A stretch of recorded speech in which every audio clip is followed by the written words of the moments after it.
En 1954, la République démocratique du Congo avait les mêmes conditions d'études que celles offertes dans les grandes universités des États-Unis.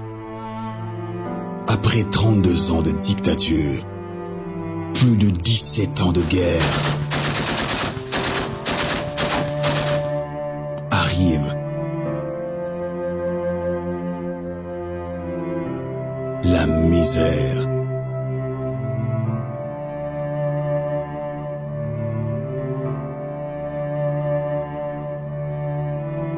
La corruption.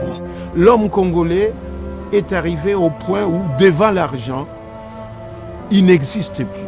L'harcèlement sexuel. On dit que c'était autre chose, tout ça. Et c'est l'enseignement, bien sûr, mais l'enseignement n'exclut pas les sentiments. Au milieu de ce chaos général, il continue à espérer.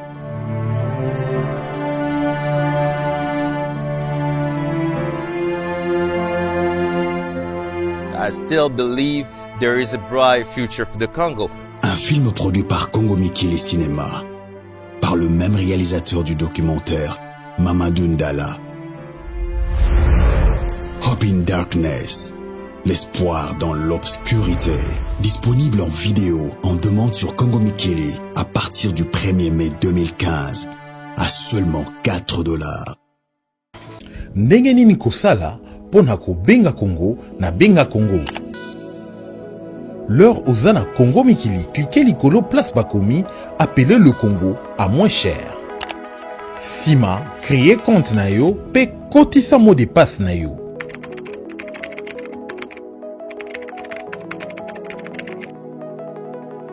Sima nango, cliquez likolo place bakomi, acheter. Enfin, pona montant ya carte oyo olingi. Mbala moko unité ekozala recharger na compte na yo. Okoki kobenga à partir ya téléphone portable to ya téléphone fixe. Ngasi na babenga nga na benga Congo. Na basombela nga pe na carte benga Congo babenga nga na lemba lisolo. Nga moko na ye. Na sombi benga Congo. Na sololi. Na resololi. Na sololi. Pona mituna to mindondo, benga biso na 001 514 700 2199. Olingi ko benga Congo, bengacongo.com.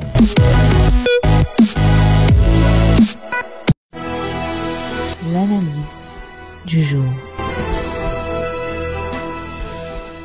Bonjour et bienvenue sur Congo Mikili pour notre émission L'analyse du jour. J'ai avec moi aujourd'hui le professeur Emongo, monsieur Emongo qui est professeur au collège Alan Fick à Montréal en philosophie, mais également à l'université de Montréal en anthropologie et en théologie. C'est toujours un plaisir de vous avoir avec nous. Merci beaucoup monsieur Emongo d'être avec nous sur Congo Mikili. Alors aujourd'hui on va commencer notre analyse, on va commencer avec un sujet dont on a déjà parlé ensemble la semaine dernière. Alors je sais que ça va être un petit peu redondant pour certains, mais c'est important d'en parler parce que c'est un peu la nouvelle de la journée. C'est le Sénat qui a voté aujourd'hui à l'unanimité le boycott, enfin qui a voté la loi Bochab qui a été votée donc aujourd'hui à l'unanimité malgré le boycott de l'opposition. Alors pour vous reparler un petit peu, on en a beaucoup parlé donc je ne vais pas passer trop de temps à vous expliquer un petit peu ce qui s'est déjà passé. Je sais que tout le monde sait ce qui se passe clairement dans ce dossier-là, mais c'est un article en plus de La Presse qui a été repris. Donc La Presse qui est un média canadien très sérieux qui a vraiment fait un article très complet sur donc la RDC. Le Sénat a voté la loi sur la répartition des sièges. C'est le titre qu'ils ont donné à leur article. Donc j'avais envie qu'on analyse ça avec vous. Il y avait surtout deux déclarations dans cet article. Je sais que vous l'avez lu, monsieur Emongo. Il y avait deux déclarations que je voulais absolument évoquer. La première, c'est le Eugène Lambeya Bozongo qui a déclaré à l'AFP après le vote, donc lui auquel il a participé, il ne fallait pas mettre des obstacles à l'organisation des élections. Nous devions absolument voter la loi pour que les élections puissent être organisées. Donc ça c'est bien un sénateur, donc Eugène Lambeya Bozongo qui a déclaré cela. Mais également, donc, du côté de l'opposition, on a eu une deuxième déclaration du sénateur, cette fois, Florentin Mokonda Bonza, qui est président de Convention des démocrates chrétiens, donc qui est un parti d'opposition, qui lui dit « Ceux qui ont voté à l'unanimité sont les membres de la majorité ou leurs alliés. On a imposé au Sénat de voter cette loi. Cela prouve qu'il n'y a pas de séparation de pouvoir entre l'exécutif et le pouvoir législatif. » Alors encore une fois, Monsieur Emongo, je sais que nous avons beaucoup parlé de ce sujet-là. Vous aviez fait une analyse très pertinente la semaine dernière en rappelant exactement cette loi des répartitions des sièges, en nous parlant de cette loi Beauchab, qui est appelée loi Beauchab. Donc on ne va pas revenir sur tous les détails, mais j'aimerais vraiment avoir votre opinion sur ces deux déclarations que je viens de vous lire. Alors Monsieur Emongo, j'ai déjà assez parlé, je vous laisse la parole sur ce sujet. Bonjour Rosanne, bonjour chers internautes. Le plaisir est tout à fait partagé de nous rencontrer une fois de plus pour parler de notre cher pays, le Congo. Puisque votre question, Rosanne, concerne directement les deux déclarations que vous venez de mentionner à l'intention de nos internautes, je dirais tout de suite que la déclaration de Eugène Lombeya Bosongo, n'est-ce pas, il ne fallait pas mettre des obstacles à l'organisation des élections. Mais qui est-ce qui a mis autant d'obstacles que possible à l'avancement du processus électoral au Congo, aussi bien en 2011 que maintenant? C'est bien le régime en place, c'est bien la majorité en place qui a envoyé toutes sortes de ballons d'essai, qui a essayé toutes sortes d'artifices, toujours avec comme finalité ultime prolonger la présence de Joseph Kabila au pouvoir, de l'une ou de l'autre manière, en utilisant les mécanismes légaux, les mécanismes suffisamment constitutionnels, parce que, comme on va le redire, la loi qui est passée n'est pas tout à fait constitutionnelle. Donc, au fond, cette déclaration s'annule par elle-même celui qui met les obstacles, c'est-à-dire qui ne veut pas qu'il y ait ce qu'on appelle des élections libres, transparentes et apaisées. C'est bien la majorité qui est au pouvoir. Alors, pour qu'il n'y ait pas d'obstacle, ça paraît un peu gros à avaler quand même. Alors, nous devrions, dit-il, ajoute-t-il, absolument voter la loi. Je m'excuse, Rosen. Nous sommes ici apparemment en démocratie. Nous sommes dans l'instance suprême de la démocratie, le Parlement. En l'espèce de la Chambre basse et la Chambre haute dans le cas de la République démocratique du Congo. Alors si des sénateurs ou des députés élus représentants du peuple sont absolument obligés de voter une loi, il y a anguille sous roche. Il n'y a strictement aucune sorte d'obligation acceptable, de quelque nature qu'elle soit, sur ceux qui vont voter des lois qui engagent toute la nation, qui vont être appliquées à toute la nation. Donc, cette déclaration en elle-même est truffée d'un certain nombre de paradoxes qui sont tout à fait, à mon sens, typiques d'un régime dictatorial.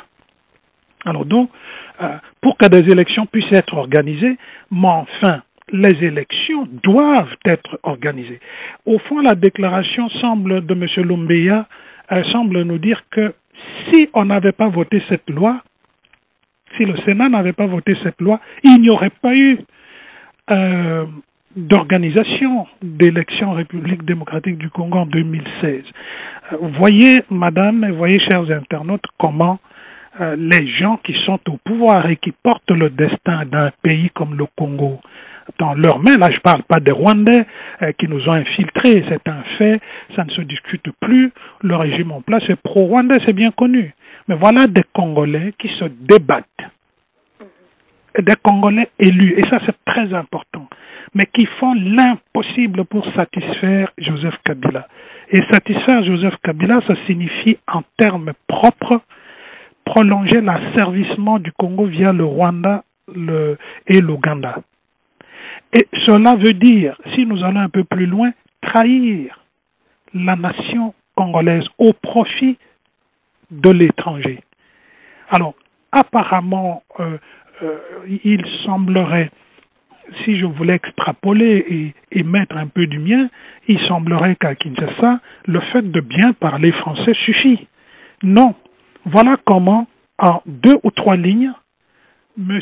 Eugène Lumbeya Bosongo s'auto-détruit lui-même et trahit complètement la stratégie qu'il a servi lors de cette élection.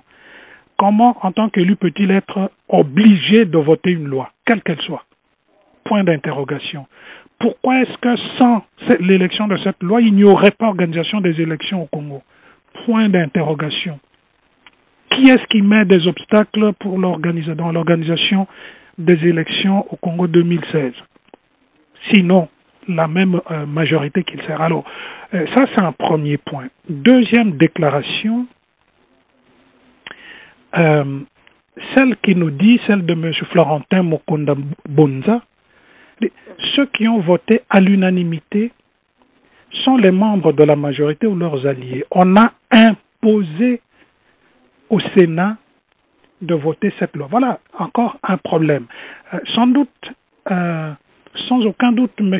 Mokonda Bonza a mis le doigt sur quelque chose là. Imposé au Sénat. Il n'a pas tout à fait tort, parce qu'au fond, qu'est-ce qui s'est passé? C'est une session extraordinaire du Sénat qui vote la loi. Sur, je crois, 118 sénateurs, il n'y avait probablement que 77, c'est-à-dire même un peu moins que 2/3. Le quorum donc était à peine atteint.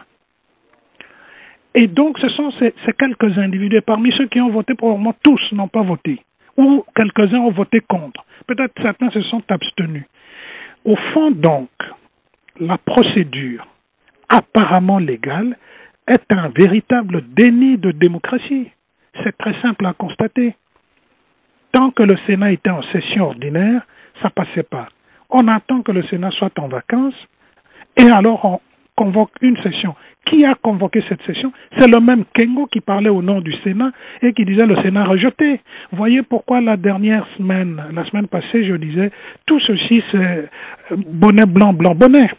Le même qui parlait, qui portait la parole du Sénat pour rejeter le projet de loi, sous peine d'inconstitutionnalité, ben c'est le même, logiquement, qui convoque. À moins que je ne me trompe, mais je peux très bien me tromper, peu importe.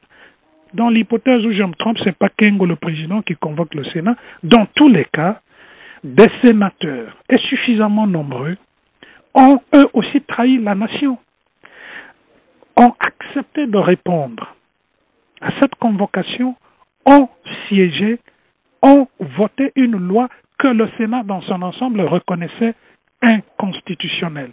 Donc au fond c'est un forcing, c'est un déni de démocratie, il faut se le dire et le répéter très très fort parce que au fond c'est cela la vérité. Maintenant, pour sortir de ce sujet, parce qu'on en a quand même pas mal parlé avant et aujourd'hui, oui, c'est ce que je disais je dirais que en 2-3 mots, Rosanne, excusez-moi, oui, le projet, ce qui n'était qu'un projet de loi est désormais voté, donc il y a maintenant une suite dans la procédure. Des deux choses l'une. Enfin, non, je m'exprime mal. Ou bien il y aura un contentieux constitutionnel, quelqu'un, un groupe, peu importe, va porter plainte, si vous voulez, va saisir les tribunaux, comme on fait ici au Canada, pour contester la constitutionnalité du projet, enfin de la loi qui a été votée. Et dans ce cas-là, il y a donc une procédure qui va tirer en longueur. Ici, l'élément temps joue. Deuxième niveau de la procédure, que le contentieux ait lieu ou non, c'est qu'on arrivera en fin de compte, comme je le crois en tout cas, à la promulgation de la loi pour que la loi ait des effets. Pour qu'elle entre en application, il faut qu'elle soit promulguée en principe. Je ne suis pas juriste, je peux me tromper sur les subtilités, mais la promulgation de la loi la rend publique, donc nul n'est censé ignorer la loi. Tout le monde sera en ce moment-là supposé la connaître et donc la respecter. C'est Joseph Kabila qui va promulguer la loi. Connaissant l'individu, expérience à l'appui, ça peut tirer indéfiniment en longueur. L'élément temps, encore une fois, jouera à ce niveau-là. En cas de contentieux, Rosen, c'est la Cour suprême de justice qui va être saisie en dernière instance. Chacun sait que les juges de cette Cour suprême de justice ont fait la honte de tous les juges du monde. On a connu toutes sortes de dictatures en Afrique et ailleurs dans le monde. Au Congo même, on en a connu une des pires, celle de Mobutu. Jamais on n'a atteint un tel degré de perversion de la justice en haute instance, en dernière instance. Donc, je ne vois pas comment ces juges-là vont pouvoir bloquer une loi qui favorise Joseph Kabila. Si ça arrive, tant mieux. C'est ce que je souhaite. Mais je n'ai que des raisons de supputer que ça ne risque pas trop d'arriver. Dans un cas comme dans l'autre, et c'est ceci qui est important, le camp Joseph Kabila joue la montre. Le temps donc que la procédure de cette loi aboutisse, le temps qu'on la mette en application, c'est-à-dire qu'on passe effectivement à l'élection des entités territoriales décentralisées, avant de passer aux élections au niveau provincial au sommet, puis au niveau national, il coulera beaucoup d'eau sous tous les ponts du monde. Et donc, mine de rien, le terme qui est consacré aujourd'hui, c'est le glissement. Mine de rien, presque légalement, Joseph Kabila se retrouvera au pouvoir pour encore longtemps. En disant simplement, nous suivons la procédure, on va procéder à telles élections, puis à telle autre, etc.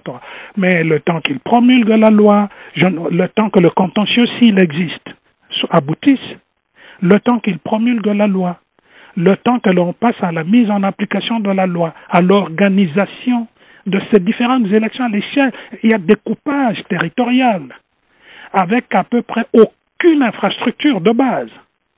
Alors, le temps que la CENI nous fasse comprendre, comme Malou Malou a l'habitude de nous le dire, mais écoutez, la CENI ne peut pas travailler dans ces conditions, il nous faut du temps, des moyens, on n'a pas d'argent. On va découvrir tout d'un coup qu'on n'a pas assez d'argent à l'échelle de la nation. Alors, je crois que d'ici fin 2016, on n'aura plus que probablement même pas commencé ces élections à la base.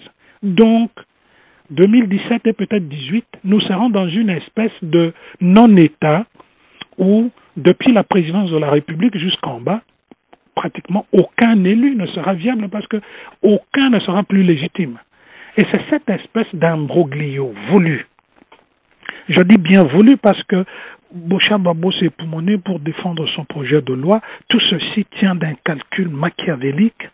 C'est que l'opposition a beaucoup de mal à saisir vite. Je sais qu'il y a pas mal de Congolais qui ne veulent même pas entendre le nom de Vital Kamerhe. Mais Vital Kamerhe, c'est un des rares individus à faire de véritables analyses en public, qui vont jusqu'au fond. Il y en a d'autres. Il n'est pas le seul. Et moi, c'est ça qui m'intéresse. C'est pas tellement l'individu. Et donc, quand il a dit glissement, ce n'est pas juste un mot. Il y a des mécanismes pour que le glissement arrive. Même le fameux dialogue, il va un peu dans ce sens. Alors donc, maintenant, à mon avis, pour terminer, qu'il y ait dialogue ou pas, le fait est là que désormais, Joseph Kabila est l'arbitre suprême de l'ensemble du processus électoral en République démocratique du Congo, à travers la procédure concernant cette loi qui s'appelle, que les gens appellent communément la loi Bouchab. Voilà où est-ce que nous en sommes arrivés et il faut prendre conscience de cette dimension de la chose. Nous n'avons plus à craindre le glissement, nous sommes légalement dans le glissement. Je souhaite beaucoup, Rosen, je souhaite beaucoup, très chers internautes, me tromper sur tous ces points-là, mais qui vivra verra. Et je souhaite encore une fois me tromper. Voilà. Merci beaucoup, Monsieur Emongo, pour vos hypothèses et puis pour votre analyse, puis pour l'analyse que vous faites de l'avenir. Déjà, on n'oublie pas qu'il faut rester totalement prudent et vous l'avez bien fait. Donc, merci encore d'analyser toujours avec beaucoup de parcimonie tout ce que vous dites. On va passer maintenant à notre deuxième sujet. On va parler maintenant de la sortie de prison de Jean-Bertrand Ewanga, donc qui a eu lieu il y a 10 jours. Jean-Bertrand Ewanga appelle à l'alternance démocratique, c'est ce que titrent nos confrères de Radio Okapi. La Prospérité également a repris en fait l'intervention devant la presse du secrétaire général de l'UNC, donc l'Union pour la Nation congolaise, le parti de M. Kamerhe. Donc on en a parlé beaucoup dans la presse aujourd'hui. C'est un point presse qui donc intervient, je le disais, 10 jours après sa libération. Lui-même a parlé pour la première fois devant les médias. Il a appelé non seulement à la libération de ces anciens co-détenus, à la libération des personnes qui sont enfermées pour des motifs qui ne sont pas qualifiables selon lui. Il a rappelé beaucoup de points. Un d'entre eux m'a beaucoup intéressé. Il parle forcément de l'alternance démocratique. Il parle aussi d'une unification de l'opposition. Est-ce que cette unité de l'opposition, qui quand même est déjà partagée sur la question notamment du dialogue, puis sur d'autres sujets, je ne vais pas tous les énoncer, mais sur une opposition qui n'est pas vraiment rassemblée d'une manière générale, à part peut-être sur la fin souhaitée du règne de M. Kabila, est-ce que vous pensez que c'est la seule solution qui est viable, sachant qu'il y a déjà des divergences, sans même parler entre les différents partis d'opposition, mais au sein même parfois de certains partis. Alors est-ce que vous êtes un petit peu du même avis que M. Ewanga, que ça pourrait être une solution intéressante pour pouvoir contrer M. Kabila lors des prochaines élections présidentielles, ou alors est-ce que vous pensez totalement que c'est impossible, sachant que certaines élections sont déjà en train de s'enclencher, que tous les partis ont opposé leurs différents candidats dans nombreuses provinces différentes, nombreuses localités différentes. Alors Monsieur Emongo, je vous pose cette question, vous qui connaissez bien l'actualité, est-ce que vous êtes plutôt de cet avis, ou au contraire vous pensez que c'est juste une déclaration qui clairement au final n'ira nulle part? Commençons peut-être, Rosane, par dire que même si quelques internautes vont me soupçonner d'être camériste, etc., ce qui ne serait d'ailleurs pas un péché, mais je ne suis d'aucun parti, moi je le sais, ceux qui ne le savent pas, c'est leur affaire. L'Union pour la nation congolaise de Vital Kamerhe est, à mon sens, un des rares partis politiques qui tient un discours généralement outillé sur les différents enjeux de la nation. Je ne dis pas qu'il est le seul, non. Je dis comparer, que les internautes qui vont me contredire comparent un certain nombre de choses qui sortent de la bouche de Vital Kamerhe ou de son secrétaire général, M. Wangise Iwanga, par rapport au discours qui sort de la bouche de quelques autres leaders d'autres partis. Ils verront une très grande différence.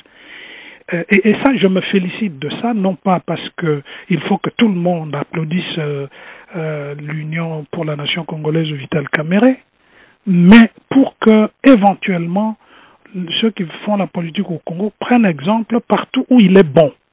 Si ça vient de Vital Kamerhe, pourquoi pas? Si ça vient d'un autre, pourquoi pas?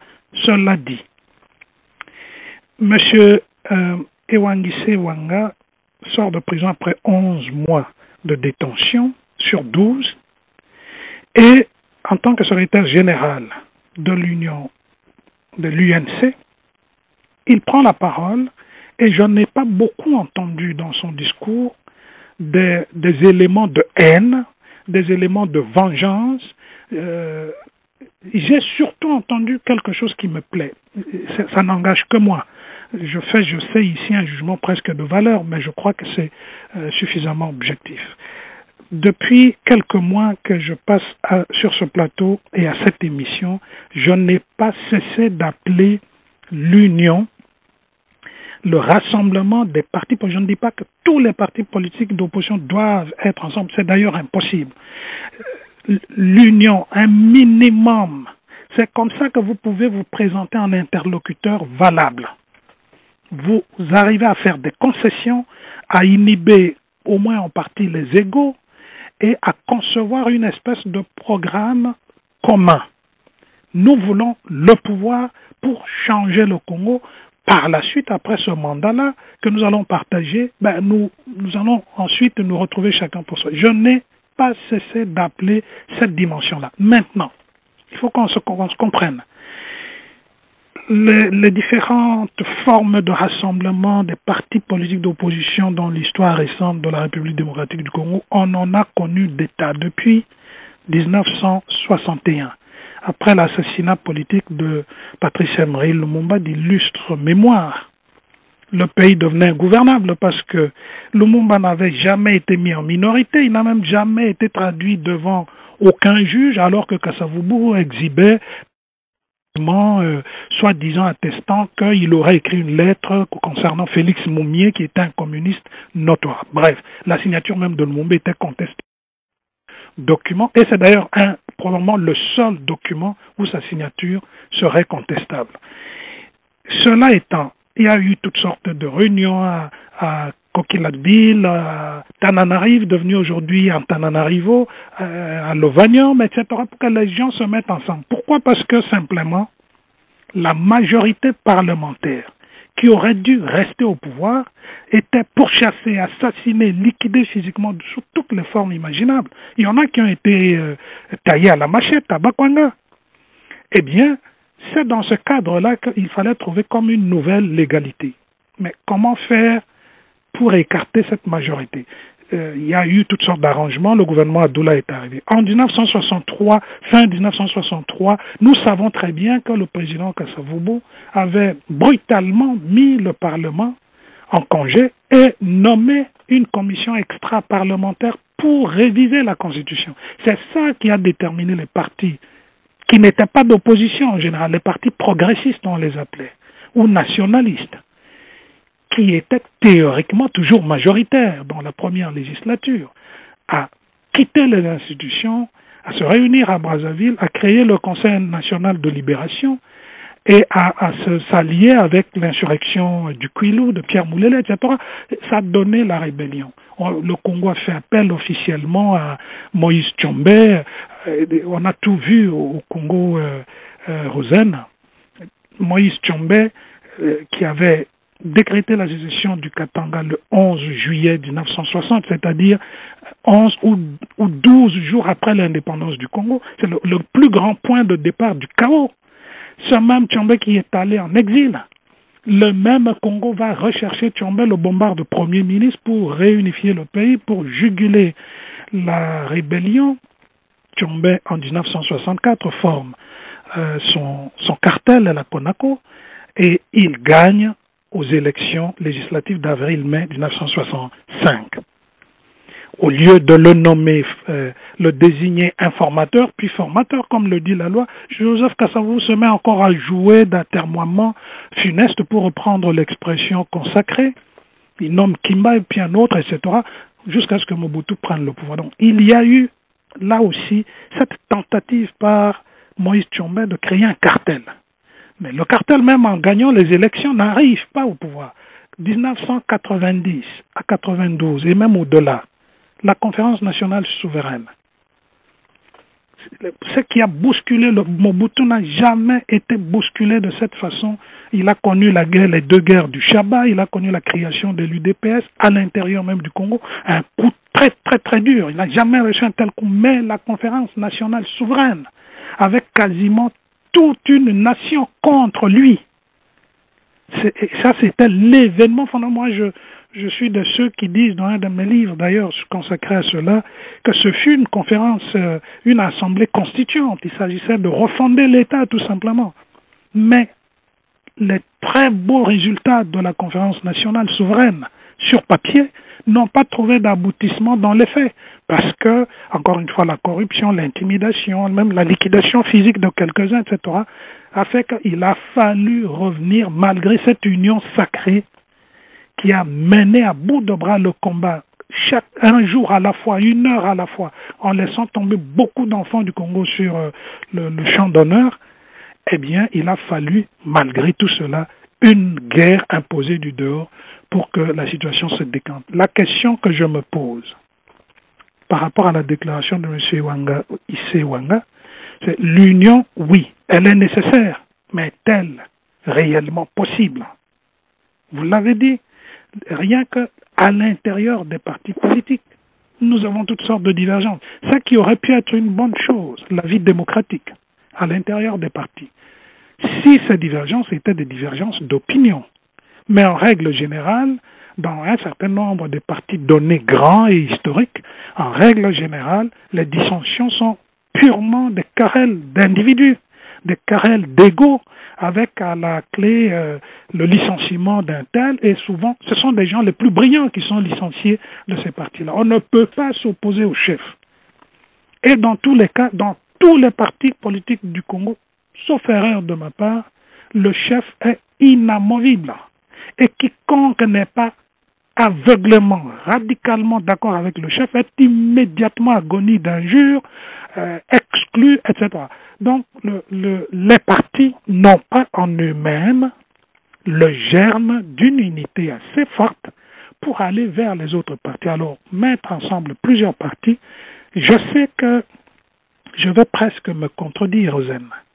Les 19, 20 et 21 janvier 2015, une belle organisation qui avait commencé déjà autour du 12 ou du 15 du même mois et de la même année a conduit un certain nombre de partis politiques à poser une action d'éclat. Pour une rare fois, on a vu plusieurs leaders de partis politiques devant une manifestation, prêts à prendre les premières balles.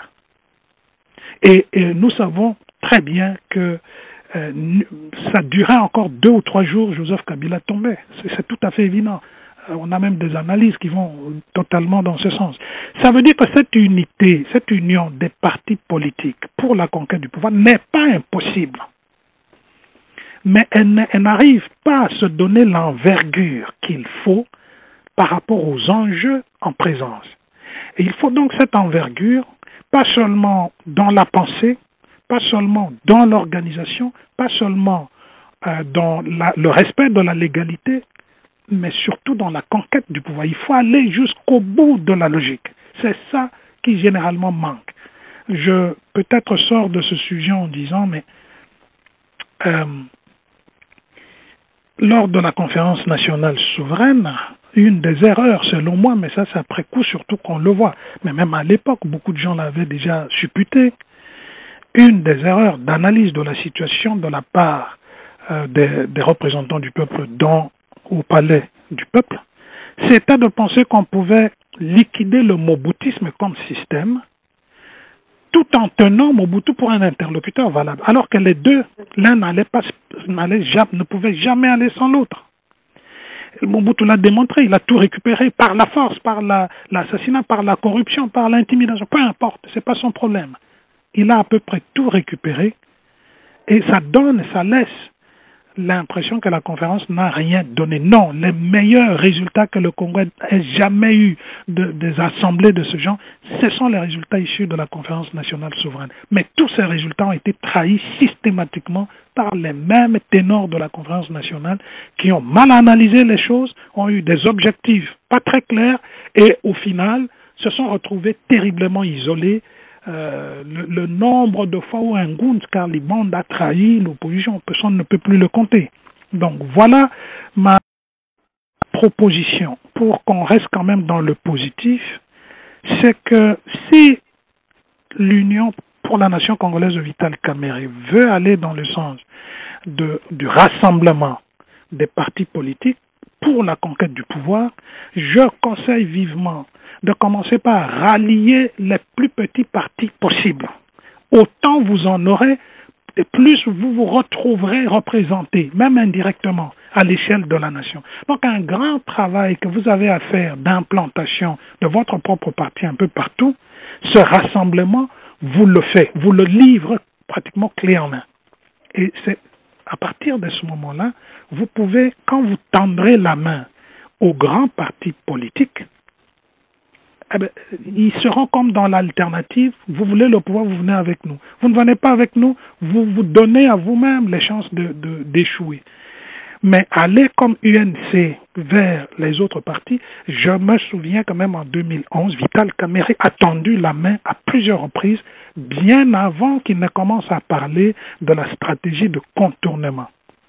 Je me souviens très bien que les internautes fassent leur fouille, je ne vais pas faire le travail à leur place, ils retrouveront ces éléments-là. D'autres partis politiques de moindre envergure ont eu la même idée. Certains grands partis ont estimé qu'ils pouvaient arriver au pouvoir seuls et qu'ils n'avaient besoin de personne. Non, on a besoin de tout le monde face à une dictature. D'autant plus pour terminer que légalement nous sommes déjà dans le glissement. Maintenant, c'est Joseph Kabila qui, constitutionnellement, va décider en quelque sorte de quand les élections présidentielles auront lieu. Tout simplement en jouant la montre. Alors donc, c'est pour dire que cette déclaration n'est pas fortuite. Elle est certes outillée, elle est importante, elle n'est pas la première du genre, mais il s'agit de passer aux actions. Et là, le vrai problème, à mon avis, c'est la question de la stratégie à adopter pour se donner le maximum de chances d'atteindre l'objectif du rassemblement, pour faire ce qu'on appelle masse critique, se présenter et à l'étranger et au pays même comme interlocuteur incontournable. À partir de ce moment-là, je ne vois pas comment vous ne pouvez pas arriver au pouvoir. Voilà ce que je souhaite aux politiciens de notre pays, voilà ce que je souhaite à chaque candidat, pas seulement viser la présidence, mais viser, ratisser large et viser la totalité du territoire national. Le pouvoir n'est pas à Kinshasa, le pouvoir n'est pas en Occident, le pouvoir est dans le peuple. Il faut aller auprès de ce peuple, partout où il est. C'est tellement facile, selon moi, de s'identifier au peuple. On n'a pas besoin d'aller distribuer des sacs de sel et d'épargne à l'occasion de la propagande électorale. Allez vous identifier au peuple, mangez ce qu'ils mangent, dormez sur leur lit, faites-vous filmer, publiez ces images. Vous apparaissez tout de suite comme ceux qui comprennent le Congo. Ça ne me paraît pas tellement difficile. Alors, je sais que je parle de loin, je sais que je parle en théorie, mais je pense que l'union est nécessaire. La stratégie aussi pour ce faire est nécessaire. Voilà ce que je propose comme analyse. Merci beaucoup Monsieur Emongo, je pense que votre message est passé. Merci d'avoir donné votre point de vue sur ce sujet-là. Troisième et dernier sujet, je vais encore une fois vous demander votre point de vue. C'est vrai que des fois on analyse les sujets d'une façon assez pragmatique, puis assez, très neutre et très droite. Mais c'est vrai aussi que c'est important pour nous et pour les personnes qui nous écoutent d'avoir plusieurs points de vue qui s'opposent ou qui se contredisent parfois. Donc c'est pour ça que le troisième sujet que j'ai choisi aujourd'hui, Monsieur Emongo, il s'agit en fait de la rencontre entre Monsieur Tshisekedi et la diaspora qui a eu lieu à Bruxelles dernièrement. La vidéo était bien évidemment sur Congo Mikili en exclusivité. Donc, filmé et partagé par notre équipe de Bruxelles sur place. C'est vrai qu'on a beaucoup parlé de cette rencontre. On a eu beaucoup de commentaires. On en a eu plus de 190, il me semble, presque 200 commentaires sur une vidéo, ce qui est quand même vraiment important. Monsieur Étienne Tshisekedi, qui ne s'était pas exprimé depuis un petit moment, il s'est exprimé sur beaucoup de sujets. Et on a déjà donné la parole à d'autres analystes. Alors je sais que ça va être peut-être un petit peu redondant pour certains, mais il me semble important parfois de croiser les regards et de montrer que quelqu'un pense une chose et de montrer que quelqu'un d'autre pense une autre chose. Donc Monsieur Emongo, si cela ne vous dérange pas, j'aimerais avoir votre point de vue sur ce qui s'est passé. Encore une fois, je sais qu'on a déjà demandé à d'autres analystes et que certaines personnes vont trouver ça redondant, mais c'est important pour nous de montrer que plusieurs points de vue existent et que nous sommes là pour donner les points de vue et la parole à tout le monde. Donc Monsieur Emongo, encore une fois, je me tais et je vous laisse la parole. Bien, Étienne Tshisekedi rencontre la diaspora, ce sont les trois mots. Étienne Tshisekedi, rencontre et diaspora. Si vous tapez ces trois mots dans n'importe quel moteur de recherche sur Internet, vous aurez beaucoup de résultats. Je propose à vos internautes, puisqu'on en a d'autres analystes en ont déjà parlé, pour limiter la redondance que vous redoutez, je propose de m'en tenir strictement aux faits. Le 24 juillet, si mes souvenirs sont bons, 2015, il y a eu un appel de la part d'un groupe des gens, des Congolais de la diaspora qui se présentaient comme une autre forme de combattants.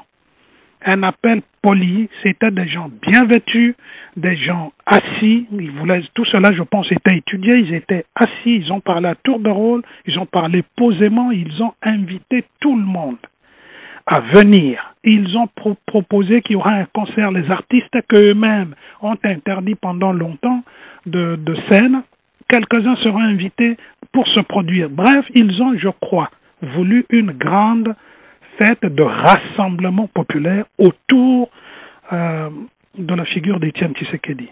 Ils ont dit spécifiquement trois choses. Étienne Tshisekedi va donner une conférence, venez pour lui poser des questions et obtenir des réponses à vos questions. Et donc, je dirais qu'il y avait la rencontre entre le leader et le peuple, même si ce peuple n'était que représenté par une frange de la diaspora. Le 8 août 2015, c'est-à-dire à peu près 2 semaines, un peu plus de 2 semaines plus tard, ou presque, il n'y a pas eu conférence d'Étienne Tshisekedi, à ma connaissance. il y a eu question-réponse, mais entre les gens qui se trouvaient dans la salle, puisqu'Étienne Tshisekedi n'était pas présent, pas même en visioconférence, et donc nous pouvons dire qu'il n'y a pas eu rencontre physique entre Étienne Tshisekedi, leader, et le peuple, fut-il simplement représenté par quelques éléments de la diaspora. Bien entendu, il y aurait eu, comme j'ai vu dans les images, rencontre entre Étienne Tshisekedi et quelques combattants, probablement ceux-là ou les représentants de ceux-là qui ont lancé l'appel. Mais tout cela s'est fait à huis clos. On a juste vu des images des gens qui rentrent et puis qui sortent. Nous ne savons pas ce qu'ils se sont dit. Puis il y a eu, bien entendu, dans la salle, toute cette organisation. Premier point d'analyse, je dirais, élément positif, enfin, une organisation digne de ce nom. La presse a été conviée, suffisamment nombreuse, de très belles images assez pertinentes, des analyses ont été faites avant, pendant et même après. Il n'est que de faire une recherche sur Internet pour voir la répercussion de l'événement. Donc ça c'est le coup de chapeau pour l'organisation. Des invités, il y a eu des invités, des gens de l'opposition, des partis politiques d'opposition, même invités depuis Kinshasa qui sont venus et qui ont pris la parole.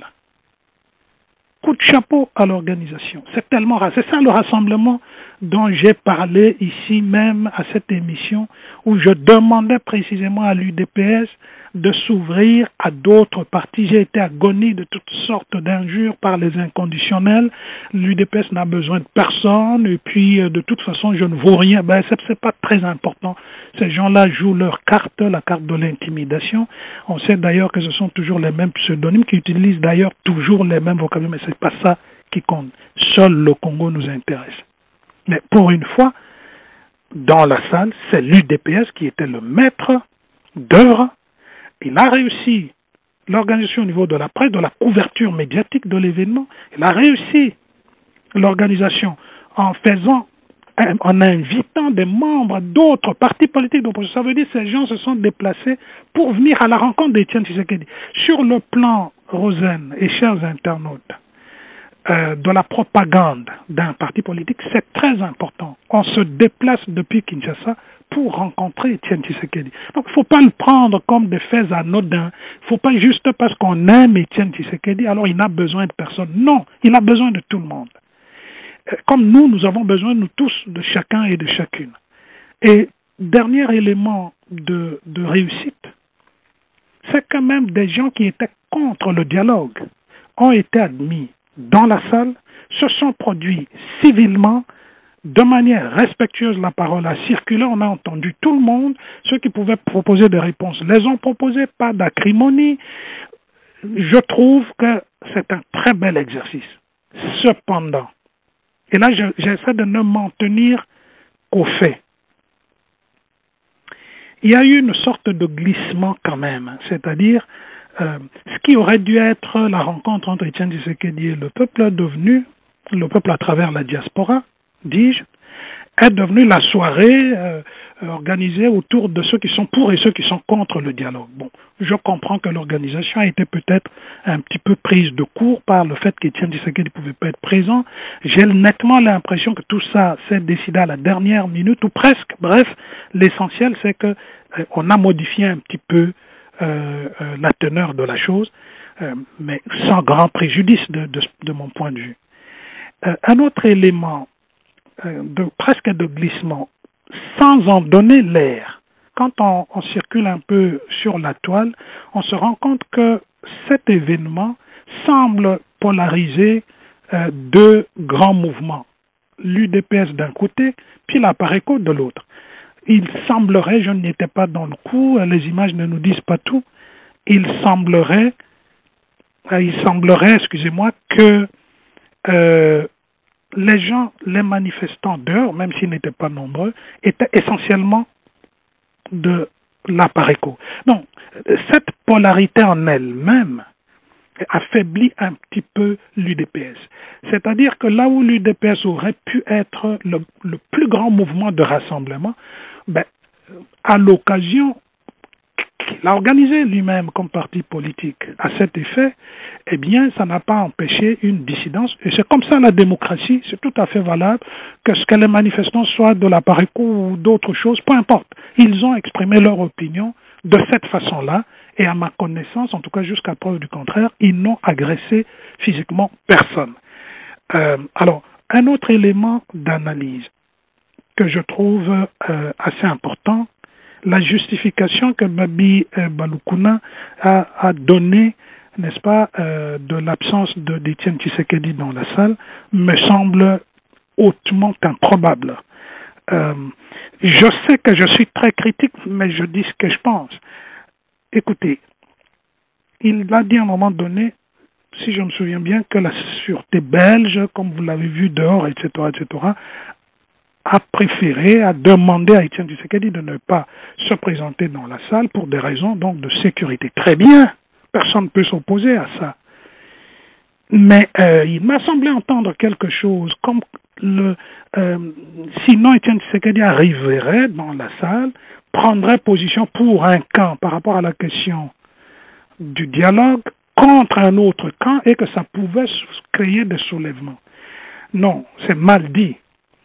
La sûreté belge ne peut pas interdire ou même recommander à Étienne Tshisekedi ou qui que ce soit d'autre de prendre la parole en public sous peine que son point de vue risque de hérisser les autres points de vue. Parce que c'est ça la démocratie.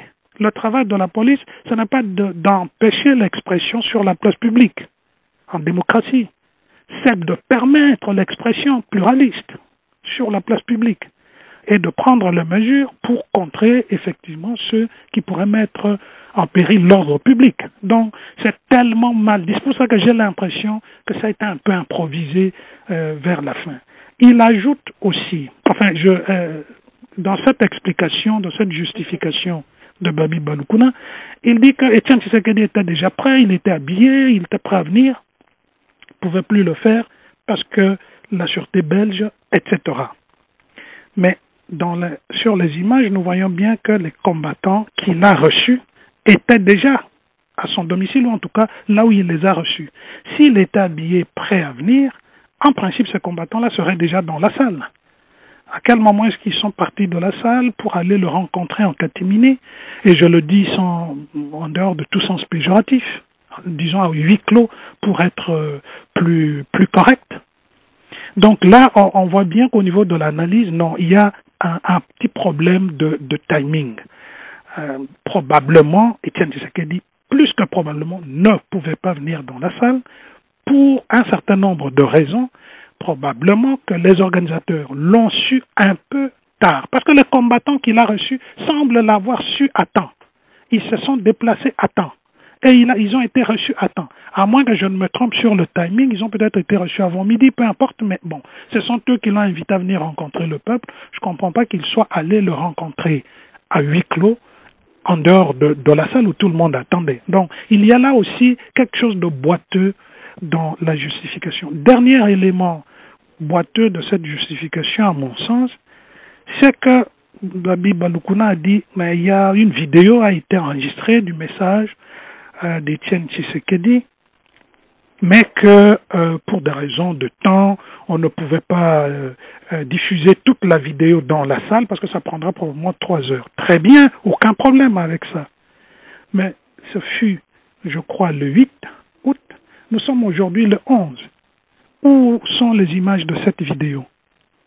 Parce qu'on a déjà eu tout le temps afin de diffuser cette vidéo. Au cas où elle a déjà été diffusée, je m'excuse auprès des internautes, je n'ai donc pas cherché à la bonne place, je n'ai pas trouvé cette vidéo.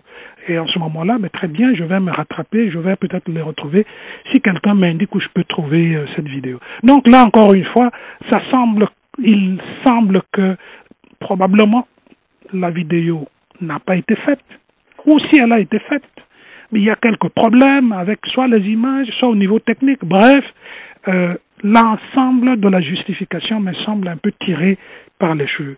Pour terminer cette analyse, en essayant de rester strictement collé aux faits, et c'est seulement maintenant d'ailleurs que je vais essayer de décoller un petit peu, je dis qu'il y a un gros risque pour le parti politique appelé UDPS de persister à lier son destin comme parti politique au destin individuel d'Étienne Tshisekedi.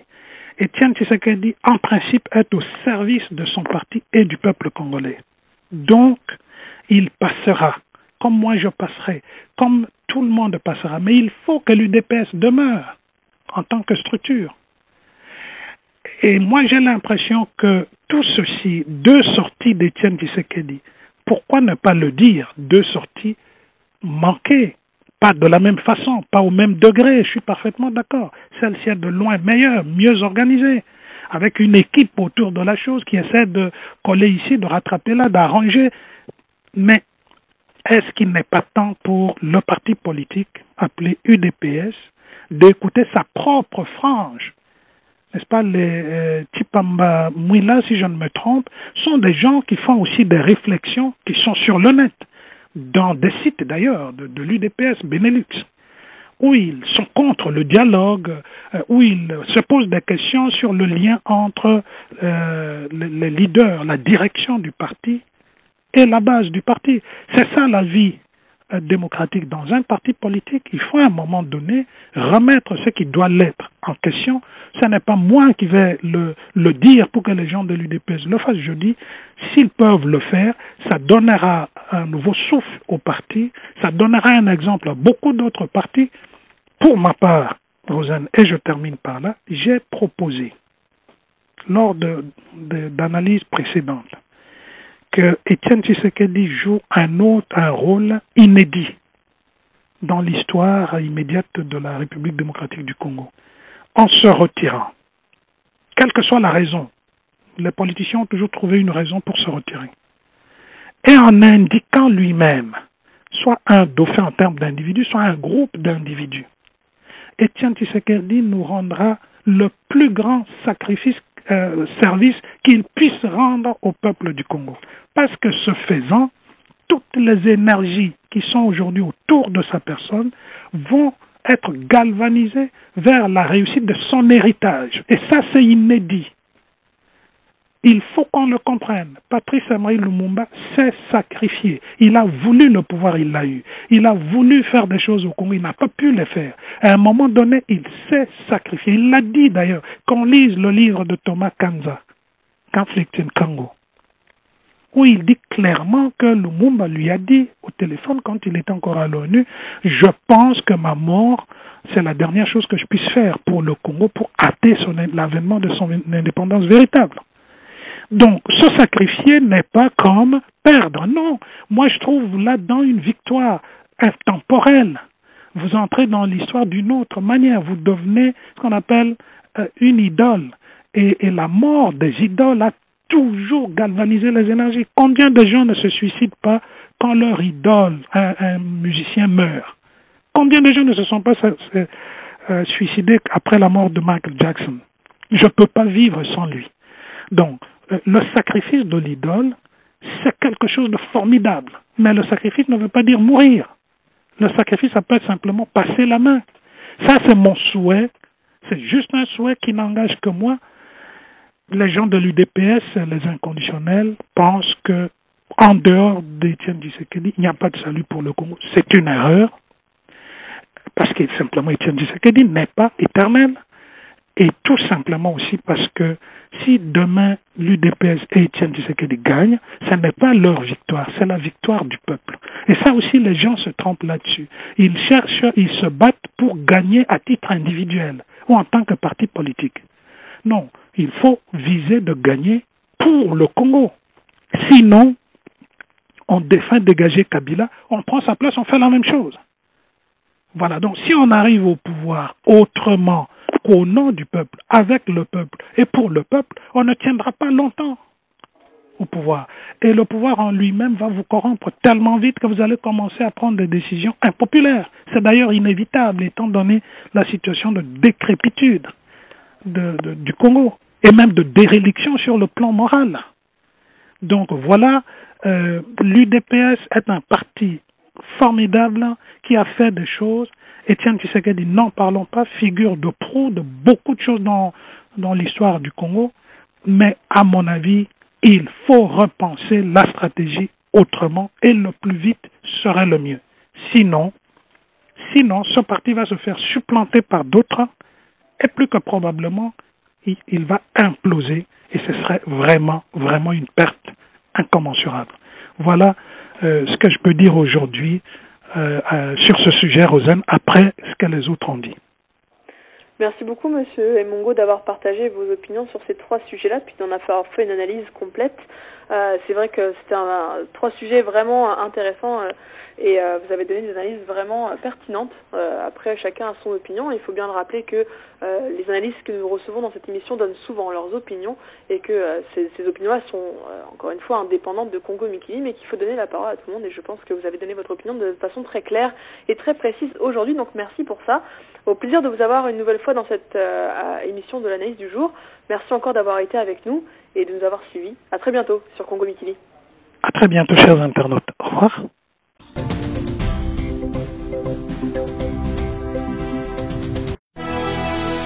L'analyse du jour. Ndenge nini kosala pona kobenga Congo na benga Congo. L'heure aux na Congo Mikili, cliquez l'icône place Bakomi, appelez le Congo à moins cher. Sima, créez compte na yo, pe kotisa mot de passe na yo.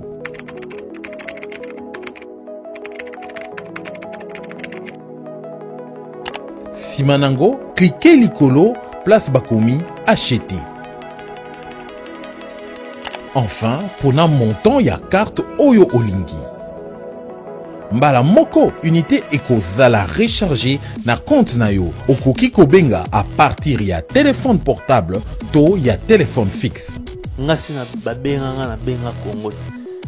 Na basombela nga pe na carte benga Congo babenga na lemba lisolo. Ngamoro na ye. Na sombi benga Congo. Na sololi. Na resololi. Na sololi. Pona mituna to mindondo, benga biso na 001 514 700 2199. Olingi ko benga Congo, bengacongo.com.